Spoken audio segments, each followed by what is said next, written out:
आज के इस विश्लेषण में हम एक ऐसे इंटरनेट फिनोमेनन की बात करेंगे जो शुरू तो महज एक मजाक के तौर पर हुआ था, लेकिन देखते ही देखते इसने भारत में एक बहुत बड़ा डिजिटल फुटप्रिंट बना लिया है। कॉकरोच जनता पार्टी का उदय, वायरल मीम्स से डिजिटल मूवमेंट तक। चलिए सीधे इस अविश्वसनीय घटना की गहराई में उतरते हैं जिसने सोशल मीडिया पर तहलका मचा रखा है। क्या कॉकरोच जनता पार्टी सच में आ गई है? इंटरनेट पर आजकल एक बड़ा ही अजीबोगरीब नया राजनीतिक नाम गूंज रहा है। शुरुआत में तो इस नाम ने लोगों को खूब हंसाया, मजाक लगा, लेकिन फिर इसकी रफ्तार ने सबको पूरी तरह से हैरान कर दिया। ये सिर्फ एक सवाल नहीं रह गया है, बल्कि एक ऐसी डिजिटल हलचल का केंद्र बन चुका है जिसने इंटरनेट को पूरी तरह से अपनी गिरफ्त में ले लिया है।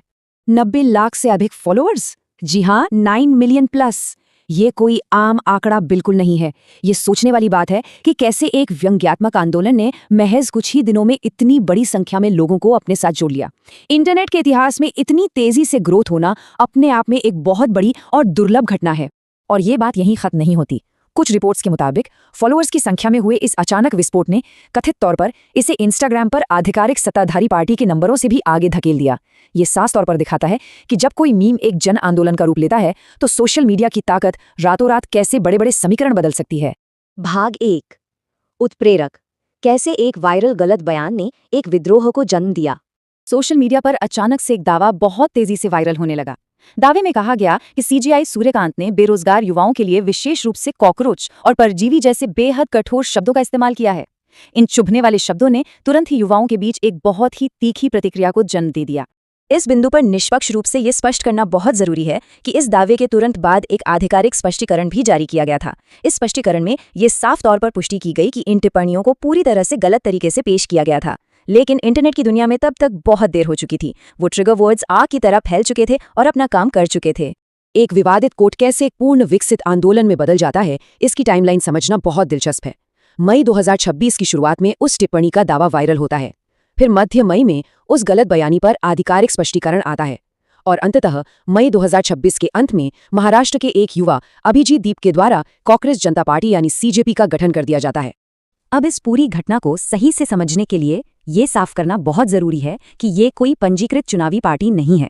ये असल में एक व्यंग्यात्मक राजनीतिक आंदोलन है, यानी एक ऐसा विशाल डिजिटल अभियान जो राजनीतिक प्रणालियों की आलोचना करने और जनता की निराशा व्यक्त करने के लिए हास्य, विडंबना या अतिशयोक्ति का उपयोग करता है।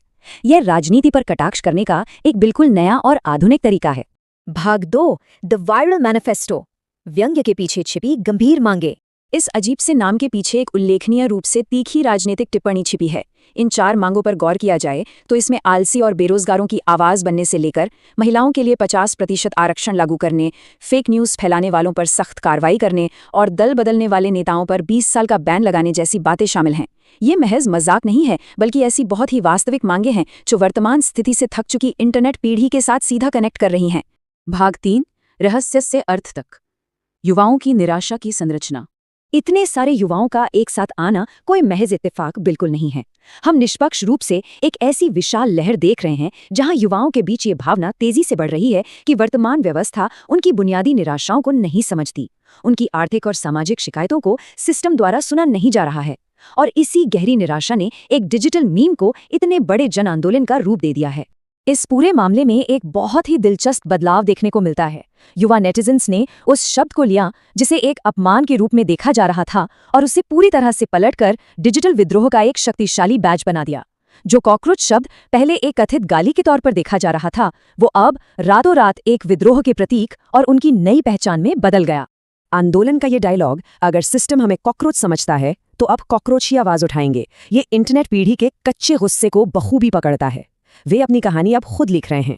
ये साफ दर्शाता है कि हास्य और व्यंग्य के पीछे कितना गहरा असंतोष छिपा है, जिसने अब अपना एक नया रचनात्मक रास्ता खोज लिया है। ये पार्टी असली चुनाव जीते या न जीते, लेकिन क्या इसने इंटरनेट जीत लिया है? पारंपरिक राजनीति को एक पल के लिए अलग रख दें तो अंत में ये सवाल उठना लाजमी है, हमारे भविष्य के लिए इसका क्या अर्थ है जब एक व्यंग्यात्मक इंटरनेट विरोध पारंपरिक अभियानों की तुलना में लाखों लोगों को कहीं ज्यादा तेजी से एकजुट कर सकता है? क्या ये भविष्य की राजनीति का नया चेहरा है या महज एक डिजिटल बुलबुला? खैर, ये एक ऐसा सवाल है जो लंबे समय तक सोचने पर मजबूर करता रहेगा।